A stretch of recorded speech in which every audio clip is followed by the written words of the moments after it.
naman kasi. Ang dami mong anak, Bobet. Maliit lang naman ang sahod mo. Walang trabaho yung asawa mo. Tapos, gawa kayo ng gawa ng bata.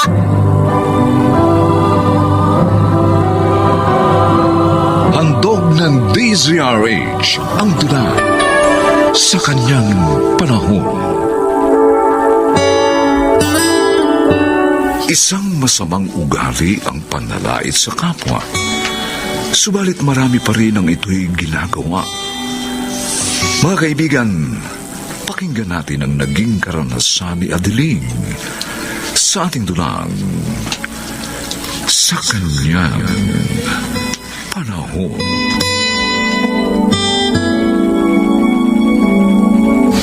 Ito ang magiging tulugan mo, Miriam, ha? Ayusin mo na yung mga gamit mo para makapagsimula ka na magtrabaho. Opo, Aling Adeling. Ma'am Adeling! Ah. Yon ang gusto ko itawag mo sa akin mula ngayon. Dahil hindi nyo lang ako basta kalugar ngayon. Katulong na kita. Naintindihan mo ba? Opo, ma'am. Gusto ko nga palang malaman mo, ha? Na ayaw ko sa tamad na katulong. Hindi po ako tamad. Dapat lang! Kailangan masulit yung pasasahod ko sa iyo. At saka isa pa, ayoko rin na sasabay ka sa amin sa pagkain. At iba rin ang pagkain mo sa pagkain namin. At isang beses sa isang buwan lang ang day off mo.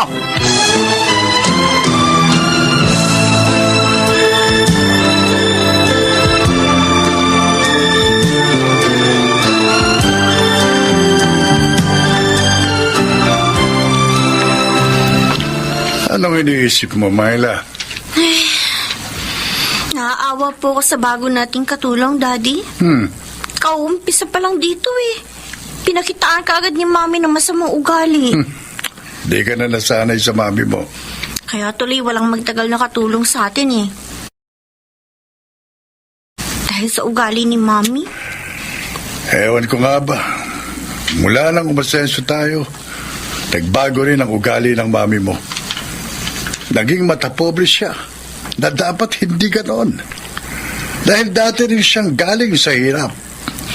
Eh kung sabihan niyo po kaya siya, baka sakaling makinig sa inyo, Daddy. Lagi kong ginagawa yon, anak. Pero nagiging ugat lang yon ng pag-aaway namin.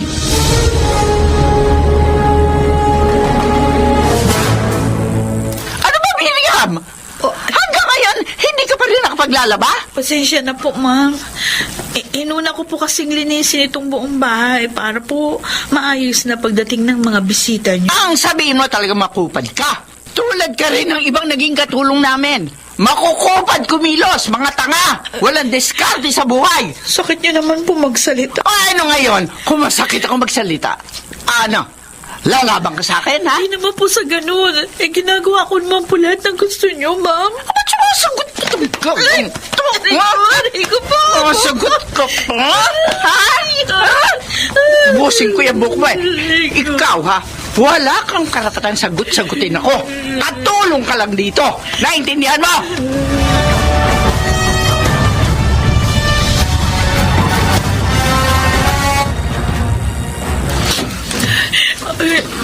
Kayo po pala, Ma'am Myla.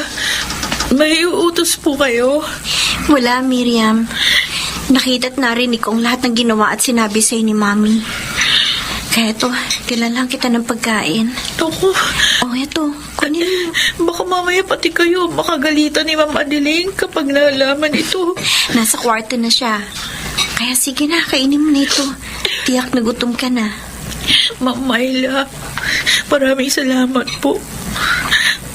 Mabait kayo ni Sir Alfonso. Pasensya ka na sa mami ko, ha. Ang totoo, hindi rin namin gusto ang mga ginagawa niya.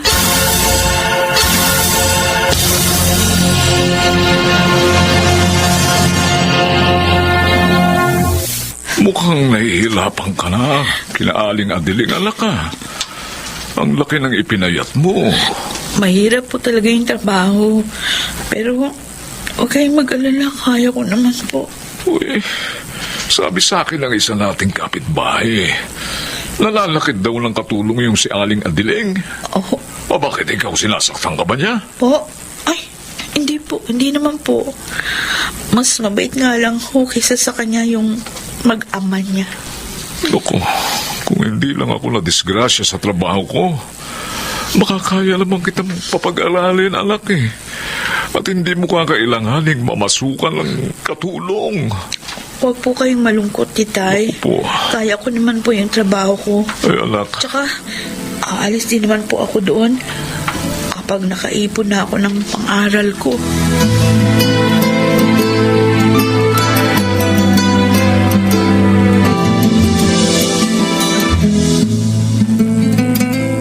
Nakita ko, kinagalitan mo na naman si Miriam. Sinampal mo pa. Ay, yun ang bagay sa kanya. Hindi naman kasi siya marunong magtanda. Nadiling, Oh, hindi porket tayo ang amo. May karapatan na tayong sakta ng mga katulong natin. Tao rin silang may damdamin. tumigil ka nga dyan, Alfonso. Bakit ba ang hilig mong ipagtanggol ang mga stupid ang katulong na yon, ha? Dahil sumusobra ka na. May kung pagalitan mo sila, hindi mo na iniisip na nakakasakit ka. Sinasaktan mo pa sila ng pisikal. Adiling, baka bumalik sa'yo ang ginagawa mong yan. Abay, matakot ka.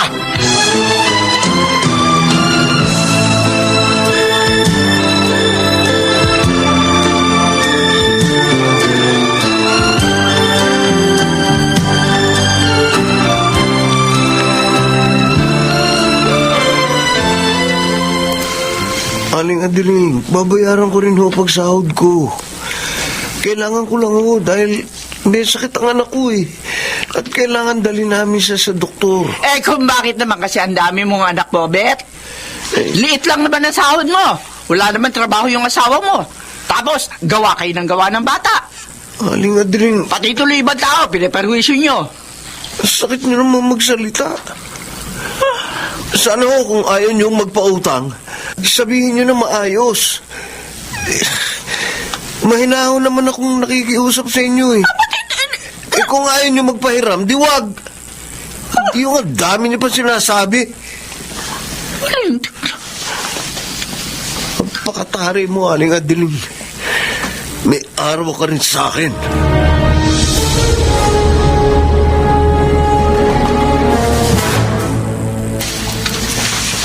Hindi ako makatulog.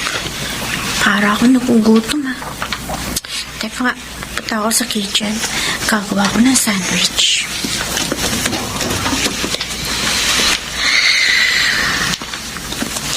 Hindi ko nagigisingin si Miriam para makapagpahinga naman siya. Ngayon lang siya makakatulog ng mahaba-haba dahil wala sina Mami at Daddy. Huwag kang sisigaw. Sino ka? Bakit ka pumasok dito? Pagkakataon ko na makaganti sa mayabang mong ina. Ano? Bitiwan mo ako! Tumahimik ka! Sasaksakin kita nitong hawak kong patalim. Wag! Mahawak ka! Marunong ka pala makiusap, ha? Hindi ka tulad ng nanay mong matara at mayabang. Bitiwan mo ako! Ano ko, tanga? Magpapakasawa muna ako sa'yo, tapos kukunin kong pera't alahas nyo. Wag! Wag! Halika! Wag! Ayoko! Bitiwan mo siya! Ito po! Miriam! Hindi na siya gumagalaw! Napatay mo yata siya!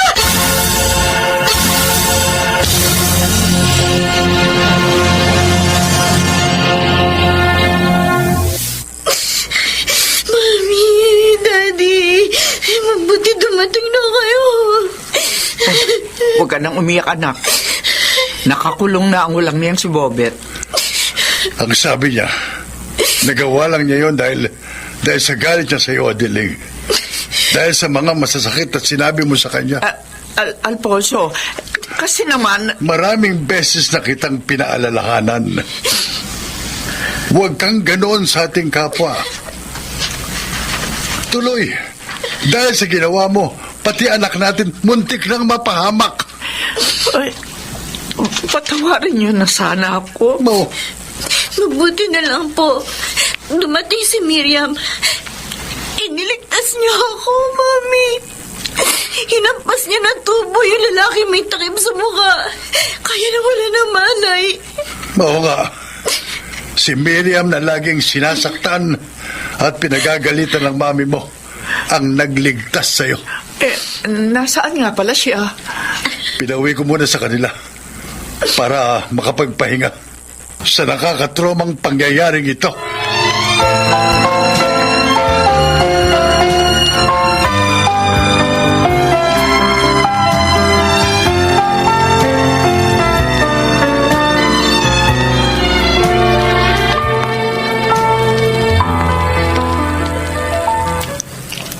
Kumusta ka na? Okay na po, ma'am. Wala na po yung kaba. Salamat naman. Miriam, gusto kong magpasalamat sa pagliligtas mo sa aking anak. Napakabuti mo. Sa kabila ng mga ginawa ko sa iyo, hindi ka gumanti sa aking anak. Amo ko rin po siya. At naawa po ako sa kanya. Isa pa, wala po sa akin yung pagganti. Salamat talaga sa iyo. At sana patawarin mo rin ako sa lahat na masasamang ginawa at sinabi ko sa iyo. Pwede kayang sa amin ka pa rin magtrabaho? Plano ko kasi tulungan kang makapag-aral sa kolehiyo. Ma'am Adeline. Gusto kong ituwid ang mga pagkakamali ko, Miriam. Bigyan mo sana ako ng pagkakataon.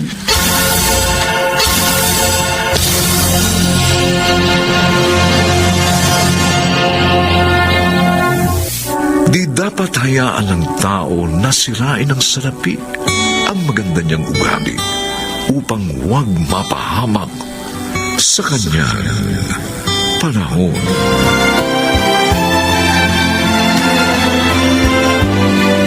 Mga nagsigana, Susan Robles, Bobby Cruz, Chiquit del Carmen Amor, Rosana Villegas, Lionel Benjamin at ang inyong lingkod. Special Sound Effects, Jerry Mutia. Technical Supervision, Eric Lucero at Bong Muyar. Musical Scoring, Buboy Salong. Ang kasaysayang ito'y mula sa panulat ni Telma Corporal Alcantara. At sa pinagsamang direksyon ng inyong lingkod, June Martin Legaspi at Bobby Cruz. Sa kanyang panahon. I'm sorry. Mahalaga sa akin ang pagkakaibigan natin. Pero hindi sa puntong kahit mali at kasalanan, gagawin ko.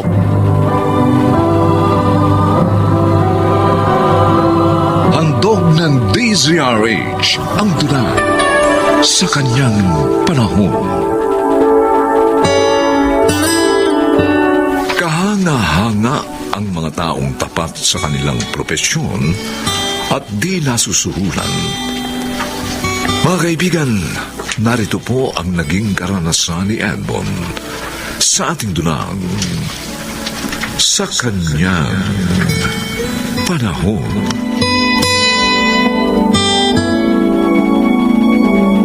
Jonah, anak! Hindi ka pa ba tapos dyan? Nakahanda na ang almusal. Kanina ka pa namin hinihintay ng daddy mo. Ay, sorry for keeping you waiting, Mommy, Daddy. Ayoko naman kasi kumain na hindi pa ako nakabihis. Mana ka talaga sa akin, Iha. O sige na, kumain na tayo. Lalamig ang sinangag. Ay, mamaya nga pala, Mommy, Daddy. Medyo late po ako makakauwi, ha? Bakit naman, Iha? Tatapusin po namin ang group research namin. Ay, gusto mo ba sunduin kita sa bahay ng classmate mo? Para hindi ka na mahirapang umuwi. Ay, sige, Daddy. Buti pa nga po. Iti-text ko sa inyo pag susunduin niyo na ako o kaya tatawagan ko kayo. Okay. Okay lang naman yung mga group research. Talagang ginagawa yan ng mga estudyante. Ang kaso, inaabuso nga lang ng ibang kabataan. You're right, Mommy. But I'm not like them. Sinusunod ko po kayo. ang lahat ng mga pangaral niyo sa akin ni Daddy.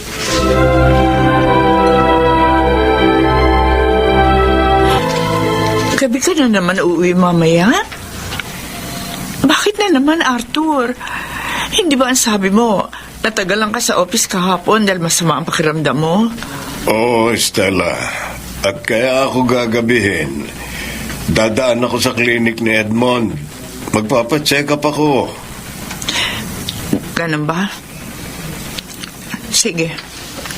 Mag-iingat ka lang sana. Okay, sige. Alis na ako. Sana nga, nagbago ka na, Arthur. Sana nga may sakit ka lang. Kaya ka malamig sa akin. Dahil pag niloko mo pa uli ako, hindi ko na alam kung makakaya ko pa.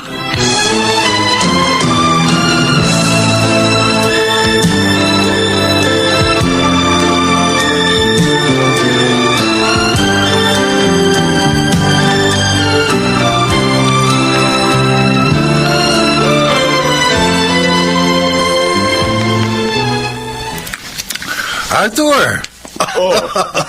Kumusta na ang businessman kong kaibigan? Eto, maayos naman. Business is doing good. O ikaw, hindi ka na nakaalala pumasyal sa amin ni Rene. Oo, naku, pasensya na kayo. Sobrang dami kasi ng pasyente ko. Meron pa akong charity works. Hanggang ngayon pala, social worker ka pa rin. Ba, hindi naman. Tumutulong lang sa abot ng aking makakaya. Kawawa naman kasi ang iba nating mga kababayan. Hindi ako nagtataka kung bakit ka binigyan ng award bilang Doctor of the Year. Ikaw naman. Edmond, may sadya ako sa'yo. Kaya ako pumasyal dito sa klinik mo. Mukhang problema yan. Bigla ka naging seryoso. May hihingin akong pabor sa'yo. Maliit lang naman to. Alam kong kayang-kaya mong gawin.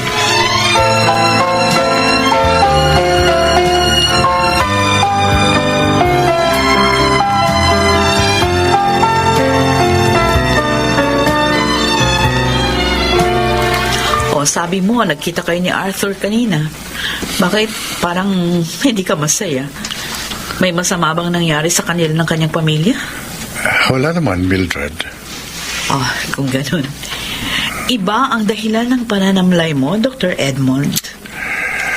May hiniling kasi sa akin si Arthur. Gusto niya gawin ko yun para sa kanya. Bakit? Ano yun? Gusto niyang palabasin ko kay Stella na may sakit siya. Ha? At kailangan ng bakasyon para makapagbakasyon sila ng mistress niya sa ibang bansa. Ay, ano ba yan? Hanggang ngayon pala, hindi pa rin nagbabago si Arthur. Oo. Ayaw niyang paghinalaan siya at hiwalayan siya ni Stella. Kaya ang gusto niya, gawin akong kasabwat sa plano niya. Pumayag ka ba? Naguguluhan ako, Mildred. Kaibigan kong matalik si Arthur.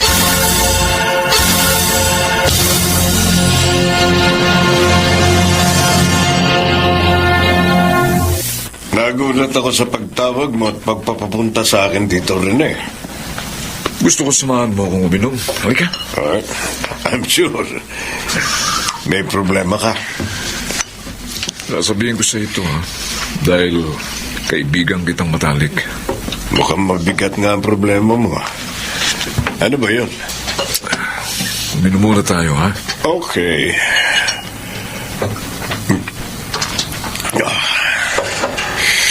Oh. Ngayon naman siguro, may lakas ka na ng loob na sabihin sa akin ang nagpapabigat sa loob mo. Ang bunso kong anak. Siya ang dahilan, Arthur. Oh, bakit? Ano nangyari kay Nicole? Labuntis ng may asawa. My God. Uy, paano ngayon yan? Kaya nga, galit na galit ako sa kanya. Inihiwalay ko siya sa lalaki. Pumayag naman. Yung nga lang, 2 buwan na pala siyang buntes. Nakakagalit talaga. Rene, tiyak na magtatawanan ka ng mga kakilala at kaibigan mo. Kapag kumalat yan, mabibilad kayo sa kahihiyan. Kaya nga gusto ko, ipalaglag ang bata. Pwede. Kayang-kaya pa yan. 2 months pa lang naman eh. Pero ang gusto ko, pare, sa isang mapagkakatiwala ang doktor ko siya dalhin. Para hindi kumalat ang tungkol sa nakakahiya niyang sitwasyon. Walang problema. Anong ginagawa ng kaibigan nating si Edmond? Matutulungan niya kaya ako? Kaibigan natin siya, mga bata pa lang tayo. Kaya palagay ko naman hindi niya tayo tatanggihan. Ay, ibig mo bang sabihin may hihingin ka rin pabor sa kanya?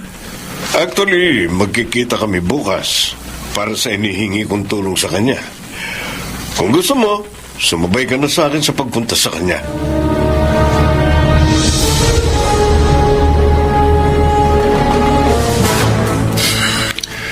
At yun pala ang dahilan kaya sumama sa itong si Rene, Arthur. Hindi naman. Gusto ko rin naman talagang pasyalangga, Edmond. Ang lalim naman ang buntong hininga mo. Para bang napakabigat sa'yo ng hinihiling namin. Kasi parehong mali ang gusto niyong gawin ko. Ikaw, Arthur, gusto mo magsinungaling ako sa asawa mo para maisama mo sa abroad ang sekretary mo, nakarelasyon mo. Edmond, madali lang naman ang hinihiling ko eh. At sure naman paniniwalaan ka ni Stella dahil doktor ka. At kaibigang matalik ko pa. At ikaw naman, Rene, gusto mong ilaglag ko ang dinadalang sanggol ng iyong anak. Dahil nga pinagkakatiwalaan kita. At Edmond, kung ikaw ang gagawa nun, sigurado ko na hindi pa mabunyag ang lihim namin. Pero kasalanan sa Diyos yun. Malaking kasalanan. At labag din sa profesyon ko. Ang tungkulin ko, magligtas ng buhay, hindi ang kumitil ng buhay. Edmond, ngayon lang kami nakiusap sa'yo. Ngayon mo lang gagawin to para sa amin. Hindi mo pa ba mapagbibigyan ng mga kaibigan mo matalik? I'm sorry. Mahalaga sa akin ang pagkakaibigan natin. Pero hindi sa puntong kahit mali at kasalanan, gagawin ko. Edmond, kung gusto mo magbayad kami, walang problema, ha? Magbibigay kami kahit malaking halaga. Oo nga. Gawin mo lang ang gusto namin. Sinusuhulan niyo pa ako. Pasensya na kayo. Pero hindi ko talaga magagawa. Hindi mabibili ng salapi o kahit anong bagay ang katapatan ko sa propesyon ko. Higit ang katapatan ko sa Diyos. Sana, Rene, harapin mo na lang ang problema. Wala namang kasalanan ang dinadala ni Nicole. At ikaw naman, Arthur, magbago ka na para maging tahimik at maligaya na ang buhay niyo ni Stella. Tama na. Wala akong kwentang kaibigan. Naging doktor ka lang eh. Akala mo kung sino ka ng banal. Oy, wala ka pa rin sinabi sa amin ni Rene. Alam mo mula ngayon, wala na kaming kaibigan tulad mo. Wala na.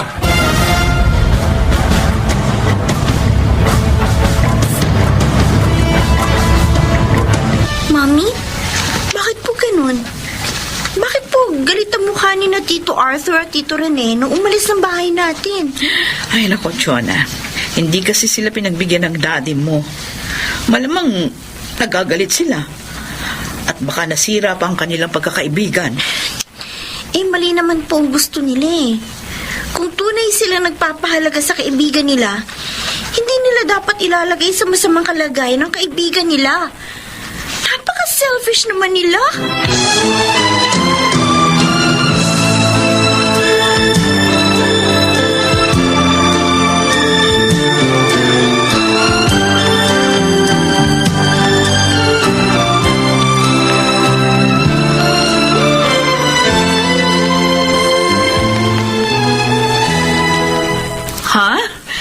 manonood tayo ng show ng favorite singer ko mamaya. Oo. Aba, At may concert siya. Bumili ako ng ticket para sa ating tatlo. ay, gusto ko yan. Teka nga, ano bang nangyari? At bigla mong naisip na ipasyal kami ng anak mo. Gusto ko lang mag-relax. Ilang buwan na rin kasing puro ko trabaho. Kaya ngayon, mamamasyal naman tayo. At next week, mag-out of town tayo. Naku, siguradong matutuwa si Chona pag nalaman yan. Ay, sandali. May tumatawag sa cellphone ko. No, si Stella. Ang asawa ni Arthur? Oo. Bakit kaya? Sandali sasagutin ko. Okay. Hello, Stella. Napatawag ka. Edmond, pwede mo ba akong puntahan dito sa presinto? Okay, sige. Pero bakit nandiyan ka sa presinto? Ano nangyari?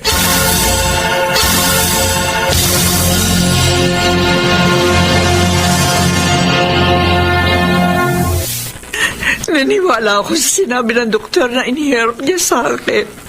Kaya binayagan ko siya magbakasyon. Pero bago pa siya makaalis, nahuli ko sila ng kanyang kabit.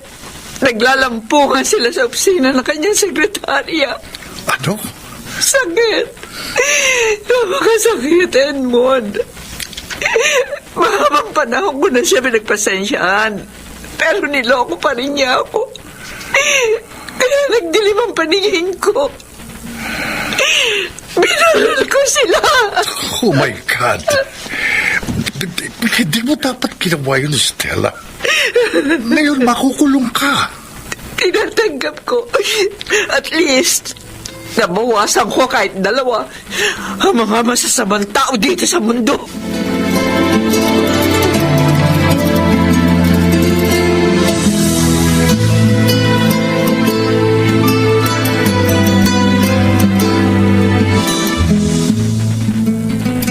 Rene, narito ka? Edmond, Dahil ba sa nangyari kay Arthur? hindi ko alam ang tungkol sa nangyari sa kanya. Nakakulong si Stella. Napatay niya sina Arthur at ang babae niya. Hindi. Diyos ko. Pareho kami ni Arthur na lamasak-lap ang sinapit. Bakit? Ano ibig mo sabihin? Edmond, patay na ang bunso kong anak. Wala na si Nicole. Hindi na nakaya ng kanyang katawan ang paglalaglag na ginawa ng kinuha kong doktor. Oh, Diyos ko. Sana sinunod na lang kita. Hindi sana ako nawala ng anak.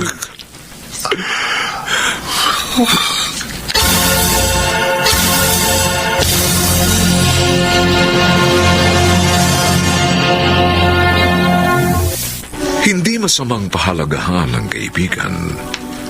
Ngunit sana, higit nating pahalagahan ang katotohanan upang hindi mawala sa atin ang ganap na kapayapaan sa kanyang panahon.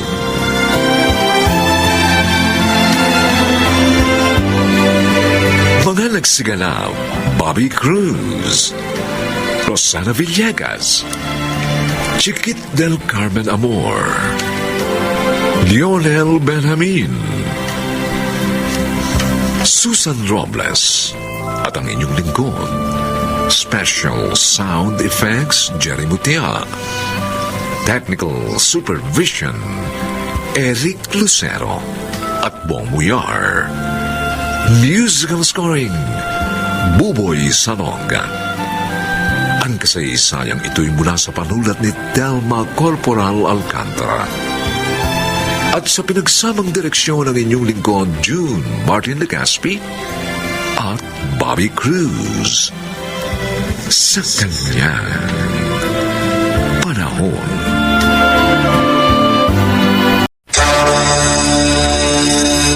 Kaya lang, problema natin yung malaking babayaran dito sa ospital.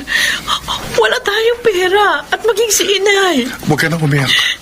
Gagawa ako ng paraan. Kahit mangutang gagawin ko, hindi natin pababayaan si inay.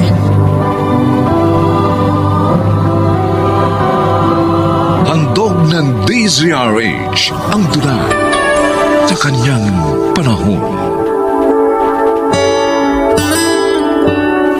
Marami ang nakapagpapaligaya sa tao, salapi, mga bagay na material at marami pang iba. Subalit may kabuluhan nga ba ang lahat ng yun? Mga kaibigan, naririto po at ating pakinggan ang naging karanasan ni Celo sa ating dulang sa kanyang panahon.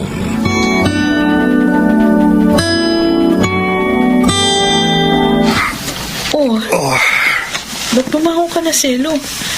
Hindi ka pa ganong nakakatulog, ah. Nakatulog na rin ako. 2 oras nga lang. Pero pwede na yun. Kaya ko nang mamasada ng jeep. Napuyat ka dahil sa pagsama mo kay Intoy sa ospital. Dahil nga nanganak yung asawa niya. Huwag mo nang alalahanin yun. Kaya ko ang sarili ko. Sige na, kumain na tayo. Para maihatid na kita doon sa eskwelahang pinagtuturuan mo.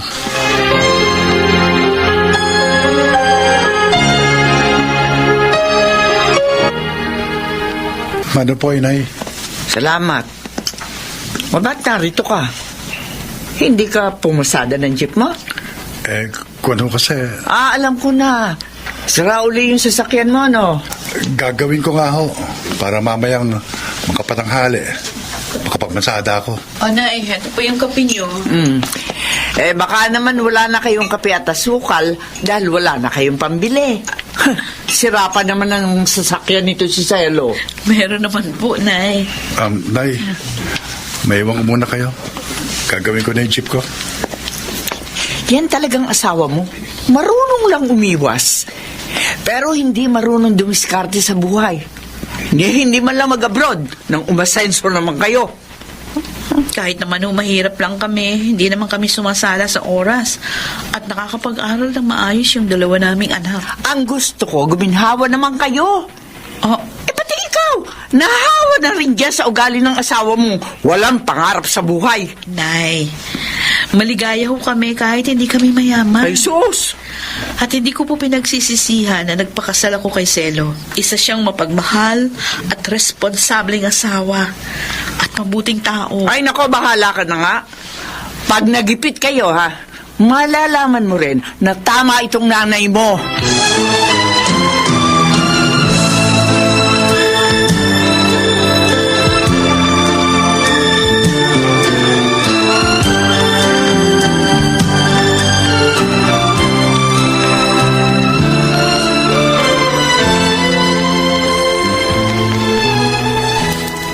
Ang hina ng pasada ngayon, no?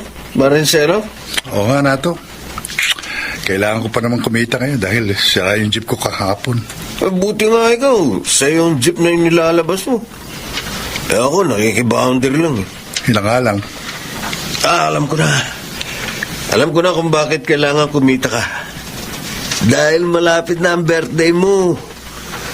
Magpapakain ka na sa amin. May libre sakay ka pang bibigay naman sa mga pasahero mo. Oo. At sa makalawa na ang birthday ko. O, iti, huwag mo munang gawin yung libre sakay. Nato, binata pa ako, ginagawa ko na yun. Hindi magiging masaya ang birthday ko kapag hindi ko ginawa yun. No? Oo, totoo yun. Hindi magiging kompleto ang kaarawan ko kapag hindi ko ginawa yun. Minsan mo lang naman hindi gagawin. Tsaka, kailangan mo nga ng pere. Bahala na. May awa ang Diyos. Mairaraos ko rin yun. Basta itutuloy ko pa rin ang nakagawian ko na.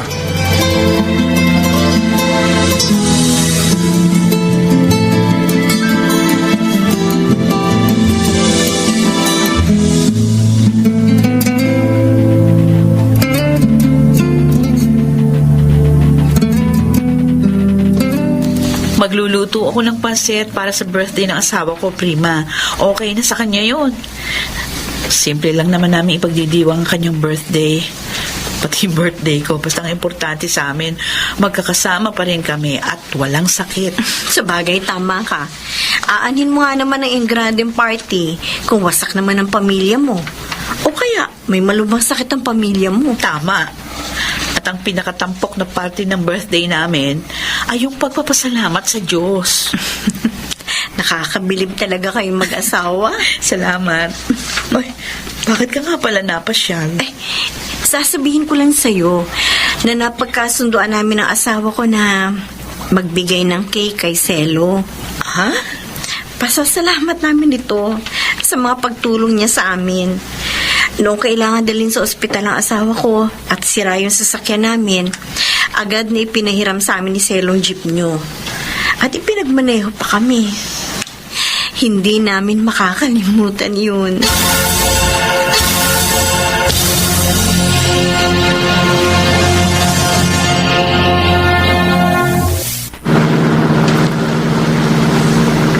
Mga, ito pong bayad ko, oh. Diyan sa may ospital lang po. Ay, nako. Huwag na po kayo magbayad, sir. Ah, oh, bakit may libreng sa kayo? Manong! Hindi naman po Pasko ngayon Oo. Yung iba kasi nagbibigay ng libreng sakay kapag Pasko. Birthday ko ngayon, mga sir. Ha? At mula pa nung binata ako, yung birthday ko, nagbibigay ako ng libreng sakay sa mga pasahero ko. Naku, bait nyo naman, Brad. Nagagawa nyo pang magbahagi ng tulong sa kapwa kahit mahirap ang trabaho nyo. Happy birthday, ho! Oh, salamat po. Anong kakabilib lamang po kayo?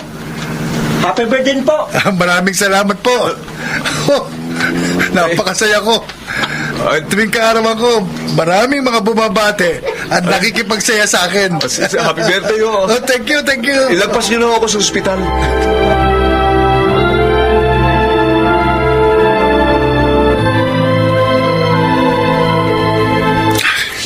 Matutuwa si Ami kapag nalamang may isang pasahero nagbigay sa akin ng groceries dahil nalamang birthday ko.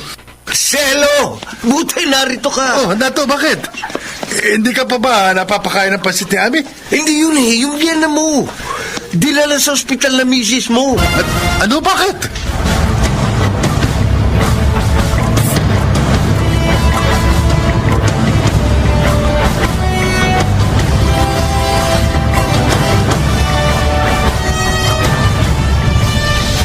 Salo! Salamat, narito ka na. Ami, kumusta na si inay? Sabi ng doktor, mabuti na lang daw nadala siya agad dito sa ospital. Ano na kalagayan niya ngayon? Inooperahan na siya ngayon sa appendix. Oh, salamat naman. Kaya lang, problema natin ang malaking babayaran dito. Wala tayong pera. Pati si Inay walang pera. Huwag ka na umiyak. Gagawa ko ng paraan. Kahit mangutang ako, gagawin ko. Hindi natin pababayaan si inay. Salamat, Selo. Kahit hindi magandang pakikitungo sa inang nanay ko, hindi ka galit sa kanya. Kilala mo ko, Ami. Hindi ako marunong magtanim ng galit. Isa pa, nanay mo yun. Dahil sa kanya, kaya kita nakilala. Walang dahilan para magtanim ako ng galit sa kanya.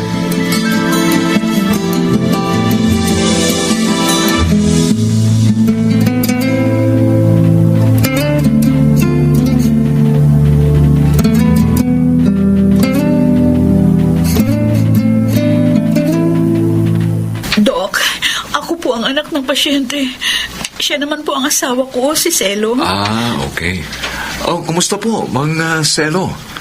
Natutuwa akong makita kayo uli. Ho, nagkita na tayo? Oo. Ako po si Dr. Roger. Isa ho doon sa mga nabigyan nyo ng libreng sakay. Noong nakaraang birthday nyo. Natatandaan nyo po. Ha? Biyanan nyo pala si Aling Juana. Oo. Dito pala kayo nagtatrabaho. Ay, matagal na po. Nalaman ko ho na may problema kayo. Opo. Tungkol sa mga bayarin dito ni Aling Juana. Oo, Dr. Roger. Naghahanap nga ho ako ng mahihiraman ng pera. Naku, wag na kayong mamroblema ho. Inilapit ko na ang kaso nyo sa social services ng ospital. Tutulungan namin ho kayo. Ay, Kaya wala na kayong babayaran. ay, maraming salamat po, Dr. Naku, Roger. wala yun, wala. Hulog kayo ng langit sa amin. Hulog din po lang langit ang asawa niyo sa inyo. Ay, Dahil kahit jeepney driver lang siya, may nagagawa niyang makabuluhan ang kanyang buhay sa pamamagitan po ng pagtulong at pagpapasaya sa kanyang kapwa. At alam niyo, yun ho ang nagawa niya sa akin nung una naming pagkikita. ikaw. Dr. Roger. Kaya naman ho ngayon, ako naman ho ang tutulong at magpapasaya sa inyo, Mang Selo.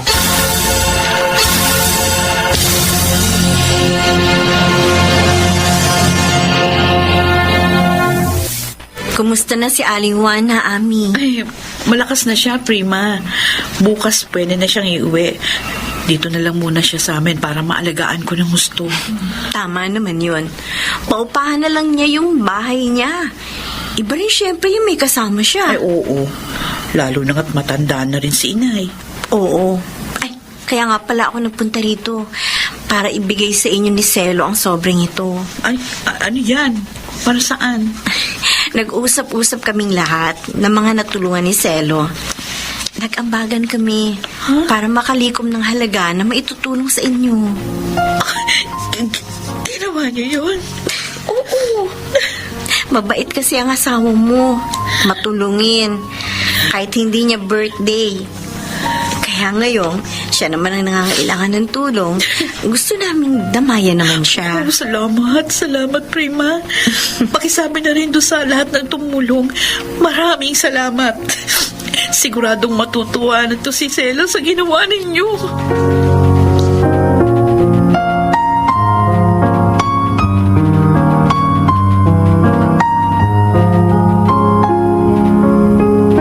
Naku, mahal. Tamang-tama ang dating mo. Pinagluto ka ni inay ng paborito mong ginataang alimango. Ha? Oo. Pakiulit mo nga, Ami. At, Baka kasi nagkamali lang ako ng dinig. hindi, tama yung narinig mo. Talagang si inay ang nagluto ng paborito mong ulam. Ha? Sasalamat ko yan sa iyo, Manugang, dahil sa tulong mo sa akin. Ho? Si Inay, wala ho yun. Tama lang naman na tulungan ko kayo. Dahil nanay kayo ng asawa ko. At dahil mahal ko siya, mahalaga rin sa akin ang mahalaga sa kanya. Napakaganda talaga ng puso mo. Mapalad ako. Ikaw ang naging manugang ko.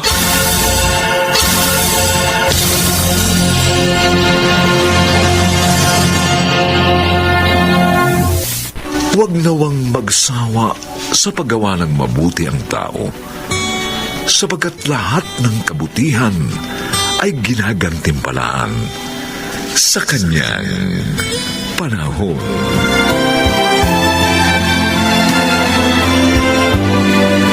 Mga nagsiganap: Bobby Cruz, Rosana Villegas, Susan Robles, Lionel Benjamin, Chiquit del Carmen Amor, at ang inyong lingkod. Special Sound Effects, Jerry Mutia.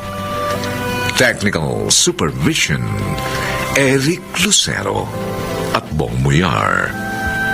Musical Scoring, Buboy Salonga. Ang kasaysayang ito'y mula sa panulat ni Telma Corporal Alcantara. At sa pinagsamang direksyon ng inyong lingkod, June Martin Legaspi at Bobby Cruz. Sa kanyang panahon. Ano ka ba? Kaya mo na kahit ikaw lang mag-isa. Hindi ba gusto mong makalayo sa malupit mong mga magulang? O kaya nga, Jean, ito na ang pagkakataon mong makalaya at makaganti sa kanila.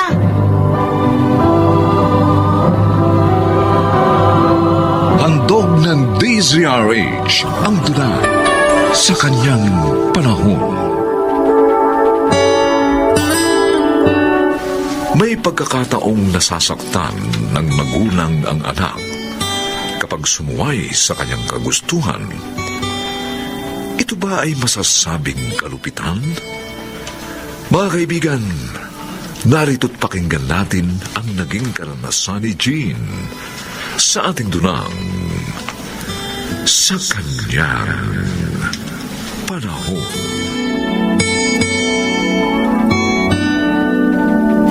Hindi ba sinabi ko sa iyo, huwag kang lalabas ng bahay, ha? Lalo na't wala ako. Sorry po. Naglaro po kasi kami ni Nanette. Iniwan mo itong bahay para lang maglaro. Ikaw talaga. Aray ko po yung ate! O, yung sinaing. Nagsaing ka ba? Nakalimutan ko po eh. Yeah, dahil sa lakwatsa, nakalimutan mo sarain. Sinabi ko na sa iyo, huwag mong pababayaan yung mga gawain mo dito sa bahay. Hindi ka pa rin nakinig. Sa susunod, ulitin mo pa ito, lalo ka masasaktan sa akin. Ay, ano? Ha?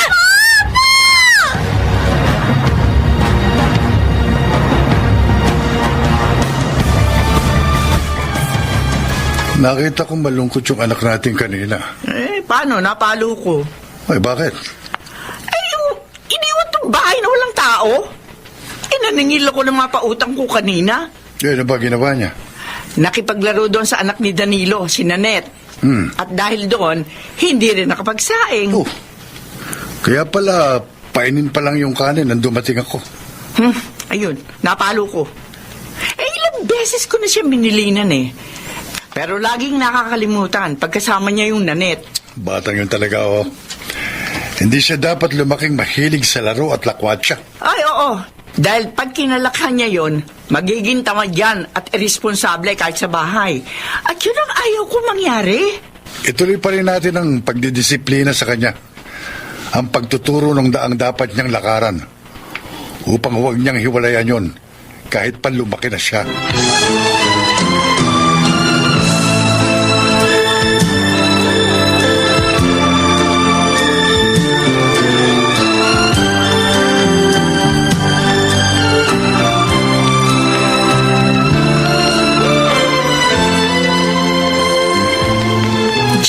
Mamaya ka na umuwi. Laro muna tayo. Marami tayong homework ngayon eh. Dapat matapos natin yun. Pwede namang gawin yun mamaya eh. Laro muna tayo. Wala naman tayong last subject eh. Pag nalaman ni Inay o kaya ni Itay na hindi kagad ako umuwi, tiyak mapapalo ako. Hindi nila malalaman yun. Hindi tayo nakakatiyak na walang makakapagsabi sa kanila. Kaya uwi na lang ako. Sobra naman yung mga magulang mo. Masyadong malupit. Para maglalaro lang, di ka papapayagan. Di bale, pag may trabaho ka na, wag mo silang tulungan, pabayaan mo. Ha? Oo, para makaganti ka sa mga ginagawa nila sa'yo.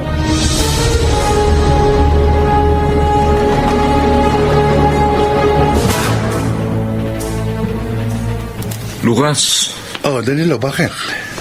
hindi pala niyo pinayagan ng dalagitan niyo na dumalo sa sayawan sa plaza? Oo. Ayaw kasi namin ni Selma na mahilig sa ganung pagkakatipo ng anak namin. Baka mapabayaan niya ang kanyang pag-aaral dahil doon. Oo, minsan lang naman yun eh. Si Nanette nga namin, pinayagan namin. At saka may pasok kinabukasan eh. Mas mahalaga sa amin ang pag-aaral ni Jean. Lucas, huwag kang magagalit ha. Baka naman sobra nyo nang hinihigpitan ang anak nyo.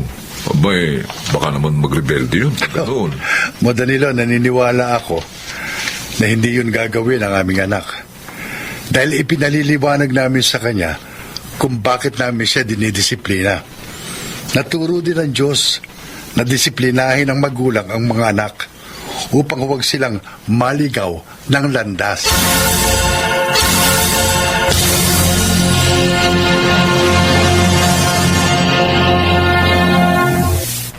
Jean, anak, tapos mo na bang gawin ang lahat ng homework mo?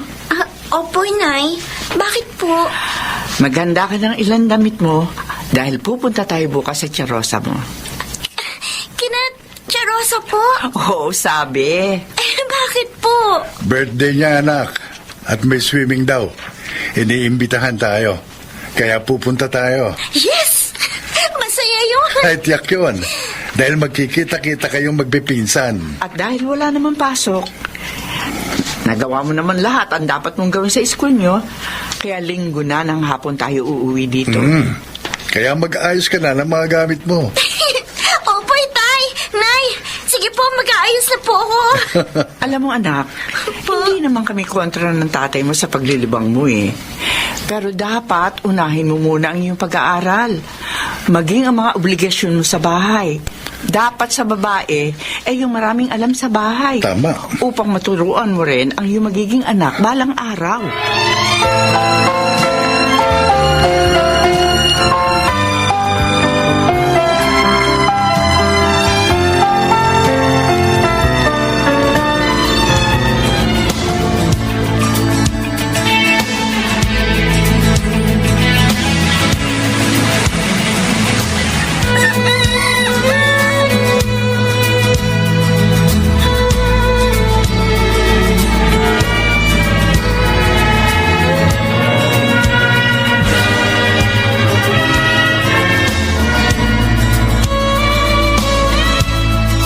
O Jean, ano nang plano mo ngayong graduate na tayo ng high school? O di magpapatuloy pa rin ang pag-aaral sa college. May naipasa ng akong scholarship dito eh. Ay, dito ka lang mag-aaral. Ako sa Maynila. Mas maganda kasi dun eh. Kinakabahan kasi ako dun eh. Dahil wala naman kami mag-anak sa lugar na yun. Ano ka ba? Kaya mo na kahit ikaw lang mag-isa. Ha? Di ba? Gusto mong makalayo doon sa malupit mong mga magulang? Oo, ayun na. Ito na yung pagkakataon mong makalaya at makaganti sa kanila.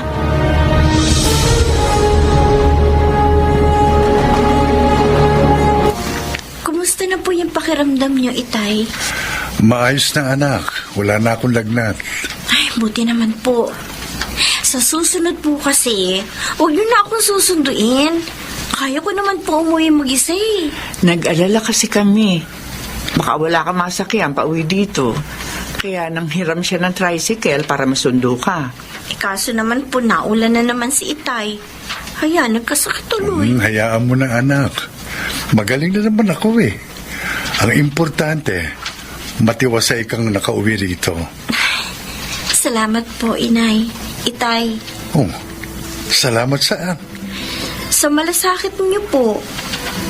Siguro kung nasa Manila ako, mahihirapan at kakabahan ako doon. Kasi wala akong madadaingan kapag may problema ako. Mahal na mahal ka namin, anak. Kaya ka namin pinagmamalasakitan. At yun din ang dahilan. Kaya lahat ginagawa namin upang huwag kang maligaw ng landas. Nauunawaan ko na po yun ngayon. Salamat naman, anak.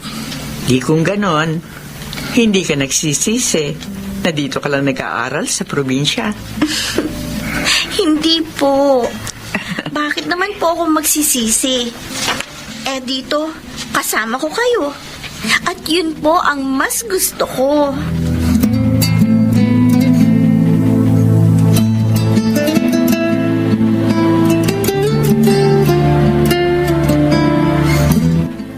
Nixon, kailangan pakasalan mo na ako. Lumalaki ng tiyan ko. Sigurado kapag nalaman ito ng parents ko, tatakwil nila ako. Dahil sa bukod sa hindi ako makakatapos ng pag-aaral ko, buntis pa ako. Sira ka pala eh. Paano tayo pakakasal?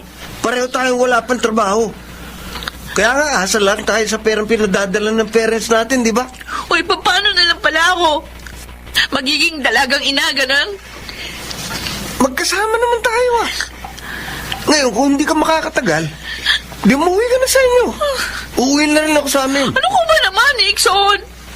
Hindi naman ganito usapan natin, ah.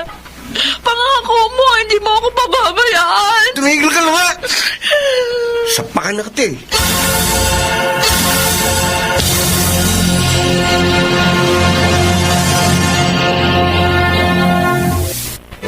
Talaga, anak? Yun ang sinabi ng professor mo? Opo, Inay. Ipapasok daw po niya ako sa company na best friend niya. Kaya nga ho, excited na ako makagraduate eh.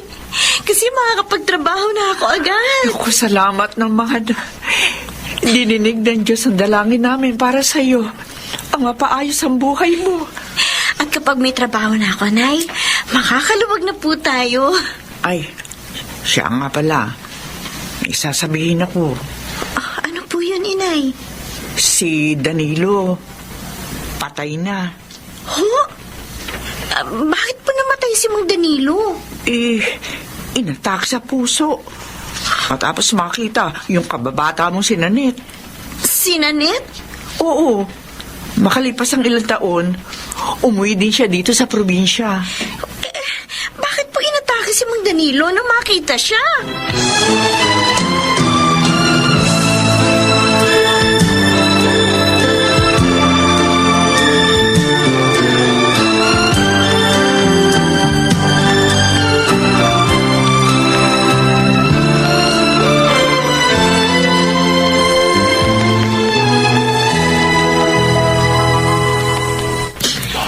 Nakikiramay ako, Nanette.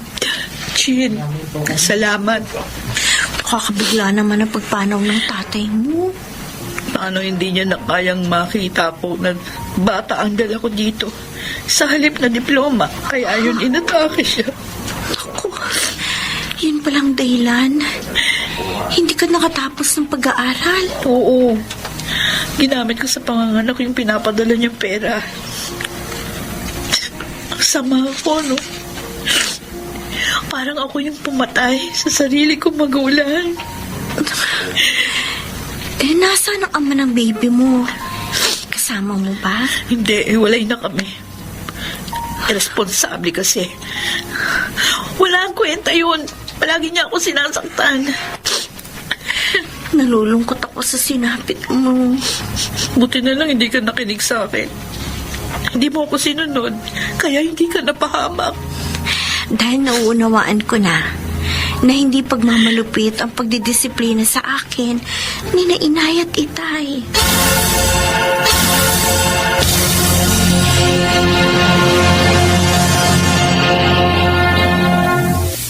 Ang bahagyang pagpaparusa ng magulang sa pagkakamali ng anak ay maghahatid sa kanya sa matiwasay na buhay sa kanyang panahon.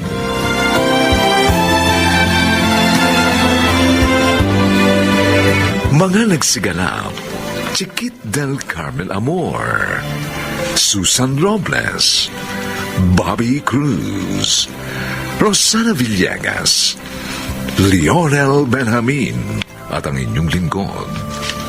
Special sound effects, Jerry Mutia. Technical supervision, Eric Lucero at Bong Muyar. Musical scoring, Buboy Salonga. Ang kasaysayang ito'y mula sa panulat ni Telma Corporal Alcantara. At sa pinagsamang direksyon ng inyong lingkod, June Martin Legaspi at Bobby Cruz. Sa kanyang panahon. Opo, Itay. Magre-review pa nga po ako mamaya. May exam kami bukas eh. Kayo, babiyahe pa ba kayo? Oo, Lea. Mga 2 biyahe pa. Maraming pasahero eh. Dagdag kita rin yun. Sige na, baba na.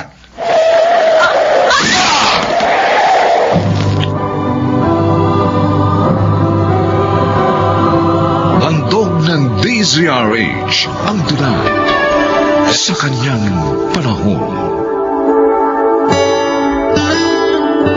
May mga nilalang na kahit mabuti ang ginagawa ay hinahatulan pa rin ang kapwa. Inuudyukan pa upang magkasala.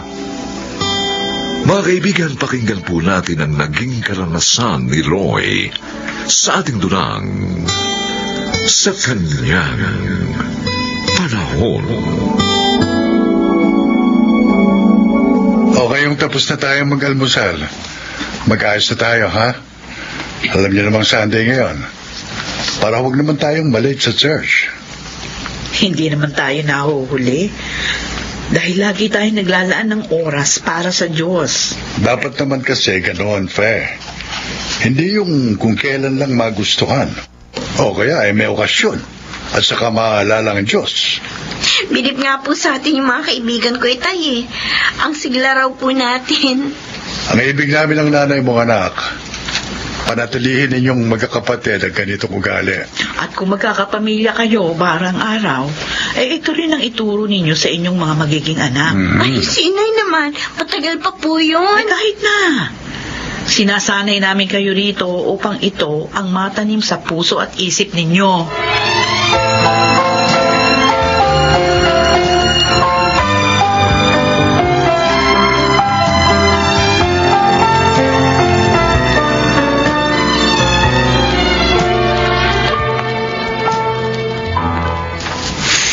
Roy, palastik.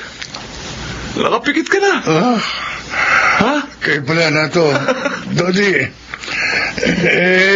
dalang kasi ng pasero kaya midlip muna ako sandali. Ay, nako. Sumali ka nga sa amin na magtaong AIDS, pare. Hindi ka antukin. Ayos na ako dito na to. Oh. At least, naipahinga ko mga mata ko. Hindi pa ako matatalo. Natmaku ka talaga? Ang kulat Oo mo. nga. Kahit konting barya, ayaw magpatalo. Konting barya ba yung boundary na lang ang natira sa'yo, Dodi? Nung isang araw. Nakita mo na naman ako. Tara nga na to. Huwag na natin yayain to si Roy. Okay. Wala tayong mapapalad dyan. Roy, paalala lang ha. Huwag ka masyado mabait, pre. Ikaw rin, baka lumagpas ka sa langit. Oh. Impyerno din ang ending nun.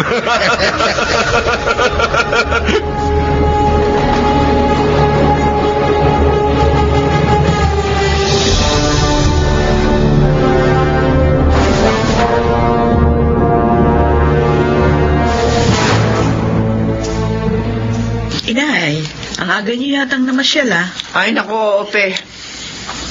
Nakukonsumi kasi ako doon sa kapitbahay ko. Aga-aga, nag-away na mag-asawa. Nalaman kasi ng babae na may kabit yung lalaki. Oh, problema talaga yun. Nagkasakitan na nga eh. Naghahamunan na ng hiwalay. Oh? Kaya umalis na lang ako ng bahay para libangin yung sarili ko. Ayoko kasi masira yung umaga ko dahil sa ganoong tagpo na hindi ko naman kontrolado. Tama po yung ginawa ninyo. Dahil hindi nyo naman po kontrolado yung inyong paligid. Mabuti pa, bibigyan ko kayo ng kape.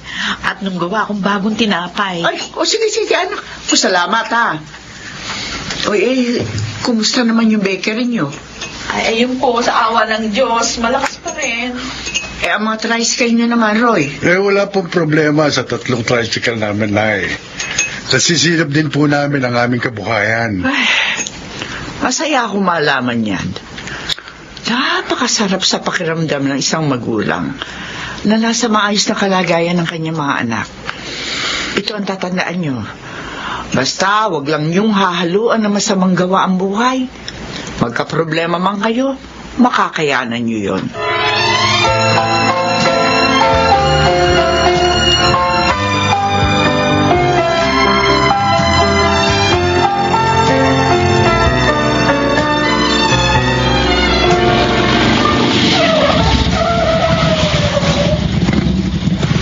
Narito na tayo sa bahay, anak. Sige na. Bumaba ka na para makapagbihis at makapagpahinga. Opo, Itay. Magre-review pa nga po ako mamaya, eh. May exam po kami bukas. Ay, kayo, babae pa ba kayo? Oo. May 2 biyahe pa. Maraming pasahero eh. Dagdag kita rin yun. Sige na, baba na.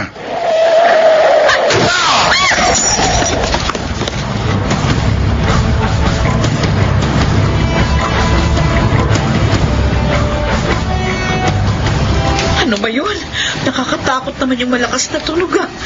Parang may binangga. Parang sa labas itong bahay. Teka nga tingnan. Uy! Hindi! Si Nanay at Roy! Na-aksidente!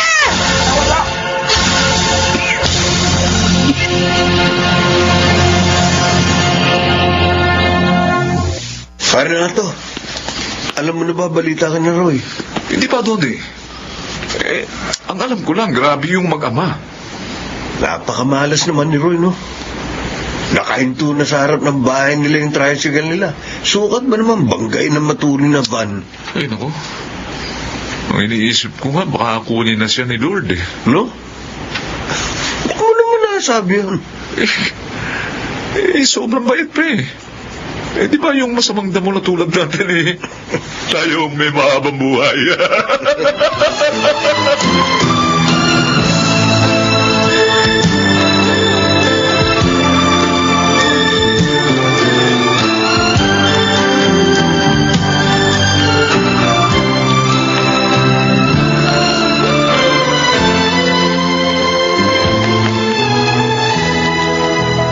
Anong sabi ng doktor, Fe? Ligtas na kayong pareho ng ating anak. Kaya lang, ilang buwan kang hindi makakapamasada dahil kailangan pang mass therapy yung paa mo. Sila yan? Anong lagay niya? Ayun, bali ang paa ng anak natin. Diyos ko. Kailangan lagyan ng bakal. Pati yung kanan niyang kamay. Malaking halagang gagastusin. Mahinto pa sa pag-aaral ang ating pakanay. Alam mo ba, isa pang kinasasakit ng loob ko. Meron tayong mga kalugar na wala nang may tulong kung ano-ano pang hindi magandang sinasabi. Dapat lang daw sa iyo dahil wala kang pakisama. Baka raw kunin ka na ni Lord kasi masyado kang mabait. Tama ba naman yun? Huwag na natin silang intindihan. Harapin natin ng matatag ang mabigat na pagsubok na ito na dumating sa atin. Lalo tayong lumapit sa Kanya dahil mas kailangan natin siya sa pagkakataong ito.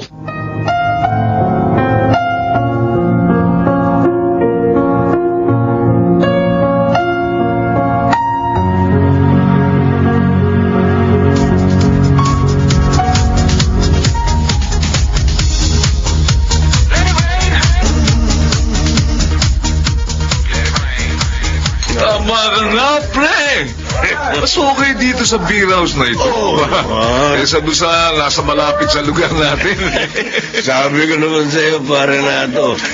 Iba akong pumili. Oo nga, dito na lang tayo lagi, pre. Oo. Mas maganda pa mga chiching dito, ha?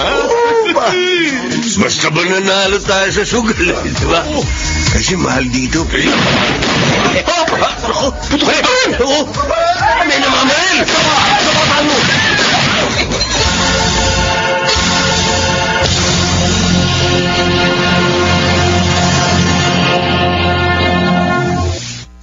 Kumusta na kayo mag-ama, Fe? Ay, mas nakakagalaw na po sila ng maayos. Yun nga lang ho, naubos yung ipon namin. Ay, oo nga. Dahil kahit tumulong naman yung nakabangga sa kanila, eh hindi naman sapat sa laki ng gastusin nyo. Pero alam niyo si Roy, hindi ko kinakitaan ng panghihinaan ng loob. Sabi nga niya, mapalad pa rin sila dahil buhay sila. Hindi tulad nila Dodi at Nato. Namatay nung may namaril sa beer house na pinuntahan. Alam mo kaya ganun ang manugang ko. Dahil buo ang kanyang pananalig na hindi kayo pababayaan ng Diyos. Kahit pa nga mayroong mga pagsubok.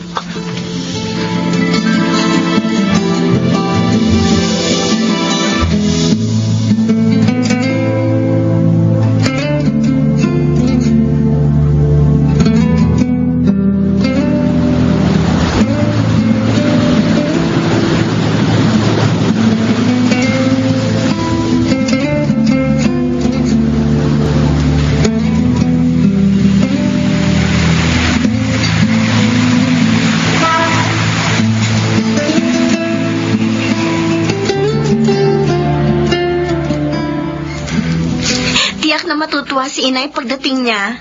Kasi nakaayos na po lahat ng i-deliver ninyong mga tinapay sa mga nag-order sa atin online. Oo nga, anak. Aba, mas malakas na ngayon ang kita natin. Dahil dumami ang mga customers natin. Mula nang ilagay mo ito sa online. Nalibang din po ako. Nabawasan ang lungkot ko dahil sa pagkahinto ko sa pag-aaral. Hindi bale, anak. Sa pasukan naman, mag-aaral ka uli. Ay, Itay! Huwag niyo kakalimutan ha, ang order ng 2 classmate ko ho.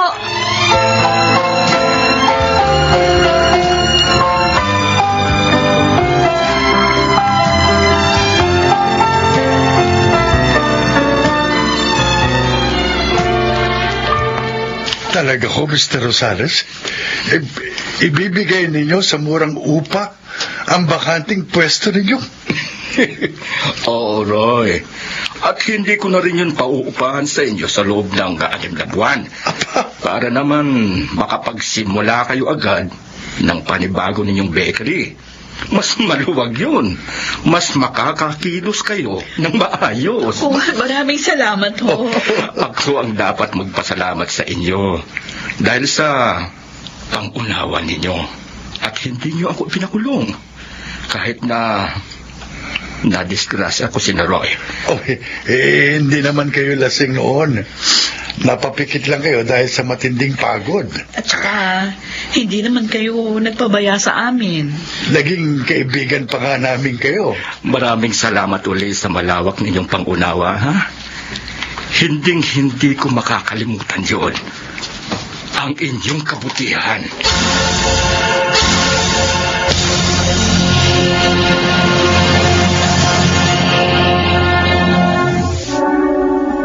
Mapalad ang taong sa Diyos ay hindi nag-aalinlangan. Maalon man sa karagatan, siya'y hindi pababayaan sa kanyang panahon.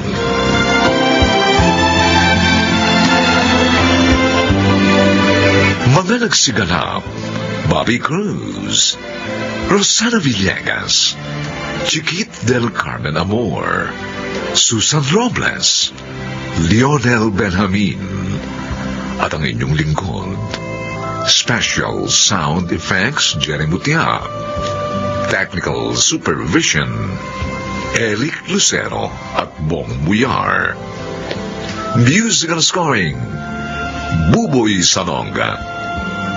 Ang kasaysayang ito'y mula sa panulat ni Telma Corporal Alcantara. At sa pinagsamang direksyon ng inyong lingkod, June Martin Legaspi at Bobby Cruz, sa kanyang panahon.